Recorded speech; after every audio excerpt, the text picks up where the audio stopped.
You always have to make sure you clean out the last powder you used from these devices. Two reasons. You don't want to leave just gunpowder everywhere.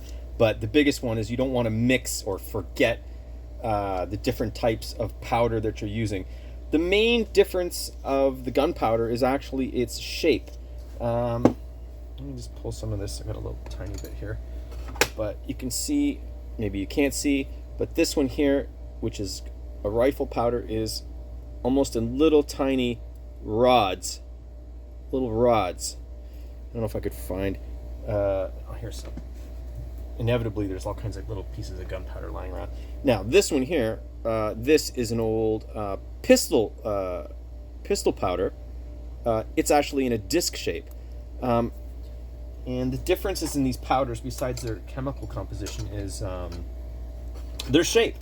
A rod doesn't burn as quick as a flat disc because its surface area is less. So the one with the biggest surface area burns quicker, gives more of a upfront explosive charge, versus a rifle. You want more of an elongated, like a whoop versus a boom.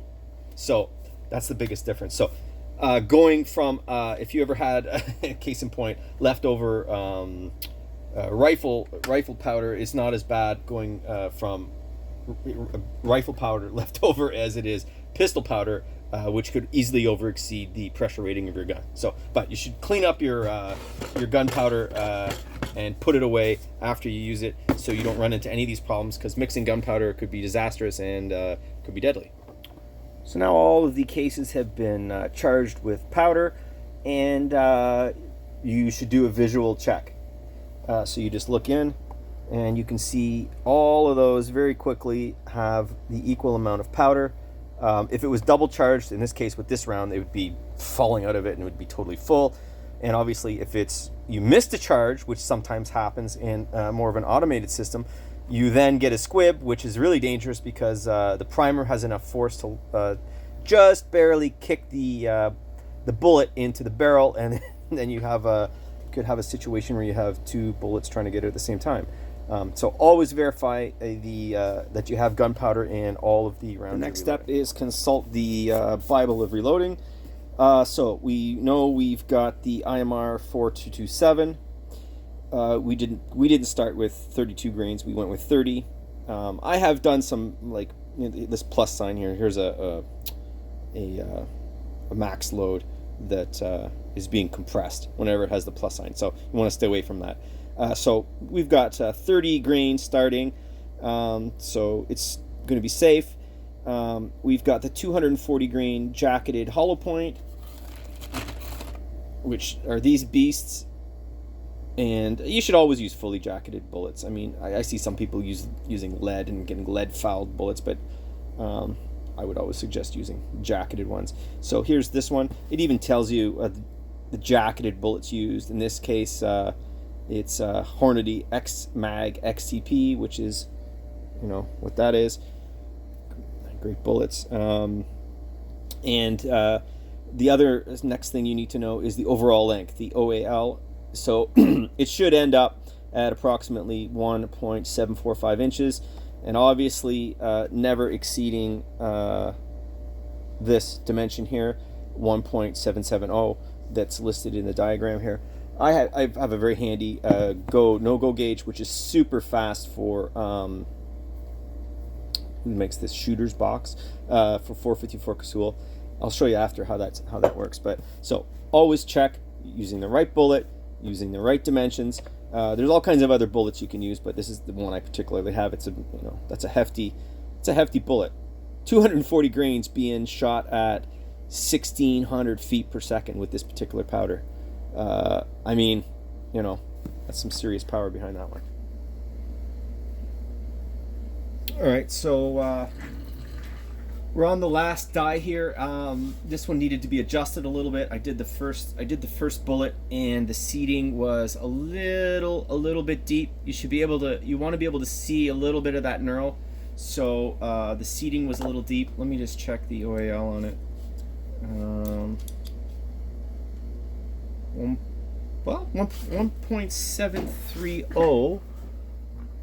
So yeah, it's a little deep. So the first one. So what I'm doing now is I'm just adjusting the seating depth, and basically just coming to a start. What I'm doing is I'm just trying to get the full. You want always the full throw of the dies so that the shell holder and the die is hitting each other, but let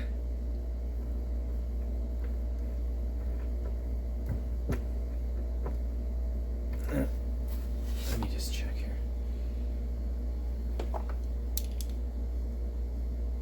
1.726, still too far. So you have to pull up on the. This controls the crimp, and then this is the overall height. So I'm just going to pull that crimp up until this seats fully here. Just one sec.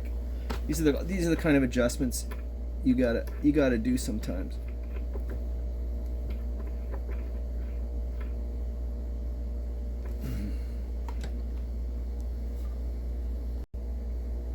Well, I'm still messing with it. I think I was actually doing 45 caliber before, but so now I've adjusted the die.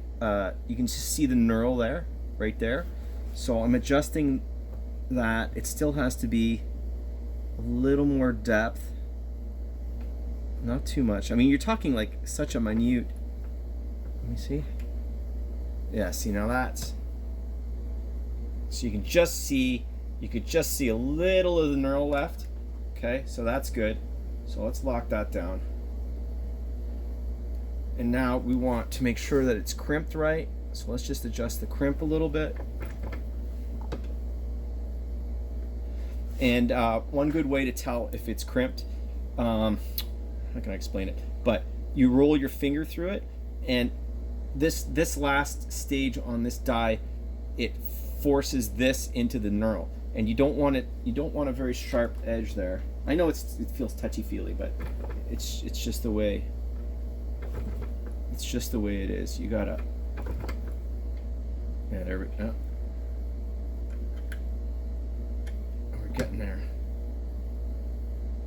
Gotta back off this just a little bit, because as you move this die down, so let me just set the stop here. As you move this die down, obviously this one is going up the opposite way. So let me just check the OAL on that.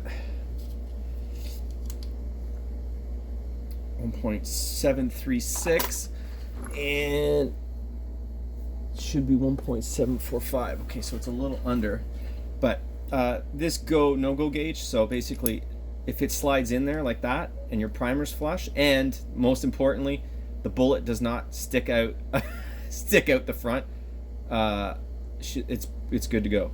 So this one passes. It goes in easy. If it doesn't go in easy, what'll happen if this didn't resize the brass properly? When you try to put it in your revolver or whatever, it's going to get jammed in the revolver cylinder, and been there, done that. So slides in nice and easy. That one's good to go. Still needs a little bit of adjustment. That one's good to go. You can see that why this tool exists. Oh, that one's good to go. Doesn't stick out. Sized right. This is going to take a little bit more playing around here, but again, that's reloading. So see, yeah, see, oh, I like that, but now a little bit more crimp. I mean, you're talking such small, a little bit more crimp. A little bit more crimp. Still a little bit more. I'm almost liking that. I'm gonna have to back off a little bit more and put a little bit more crimp in.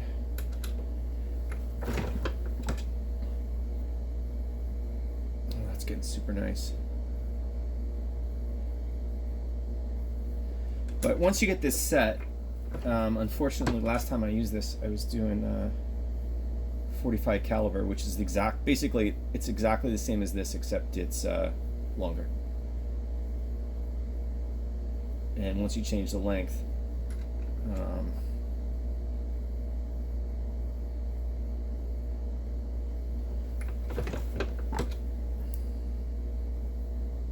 Okay, that's getting really nice. Again, perfect. So you end up, this is basically a completed round now, ready to go.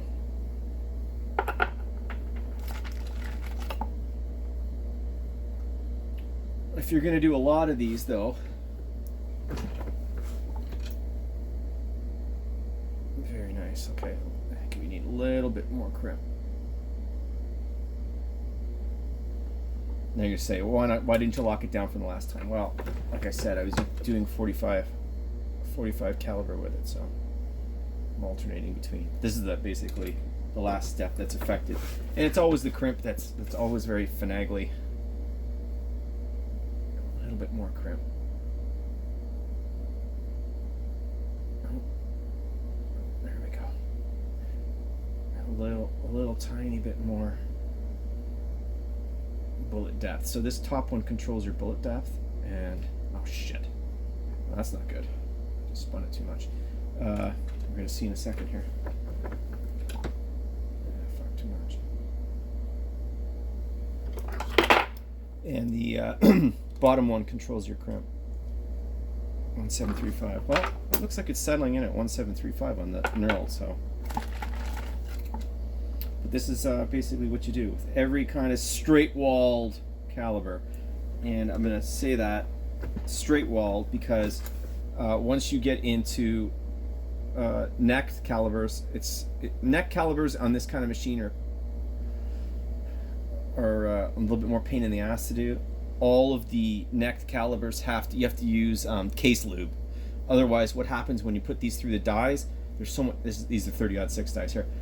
There's so much resistance in the throat here that you can get it stuck in the die, and you never want to have that happen. Believe me. Been there, done that. And that's another reason to have carbide dies. So this should be. Oh yeah, I'm liking that. I'm liking that. So you just see a little bit of the knurl, and I'm starting to get a pretty good crimp. I should actually. I'm gonna back this off. Back this off a little bit more. I want a little bit more crimp. And to be honest, this last die I usually leave loose because it always takes a little finagling to get it perfect. It just does. I don't know. Maybe other people are better at setting it up, but I always find the last die takes a little bit of finagling to get it just perfect. I mean, if you were running hundreds of these rounds, which you wouldn't, you could set it up and just leave it.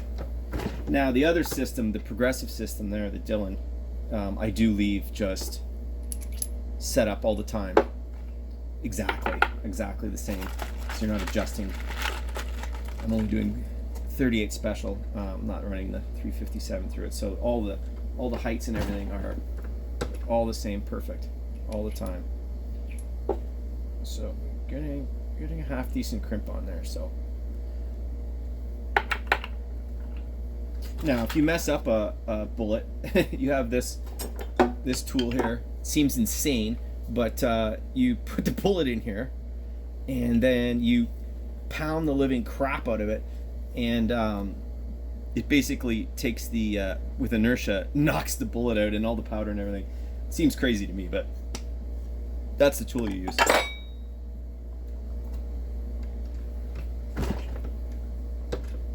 Very nice, very nice, very nice.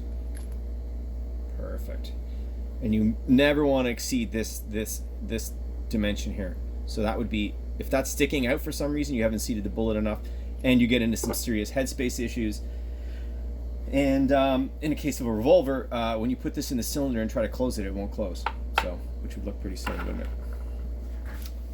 So these are coming in the 1.37, or sorry, the 1.75 3.7, 3.8, 3.9 kind of range. The book's saying it should come out at 1.745, so they're extremely close, and they don't exceed the maximum overall length, and they're sitting where the knurl is, so you're gonna have to go with that.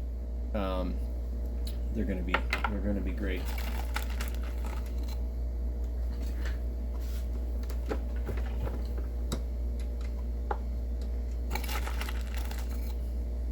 You can see the kind of cycle time once you get it set up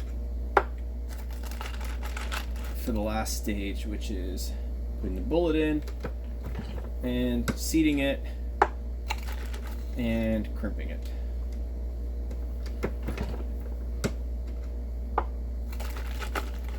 But this in itself is a hobby if you shoot a lot. If you don't shoot a lot, I wouldn't bother investing in the equipment. But this equipment lasts years. I think I've had this, I don't know, 10 years now at least. So good. Good. Good. You can see how handy this tool is, eh?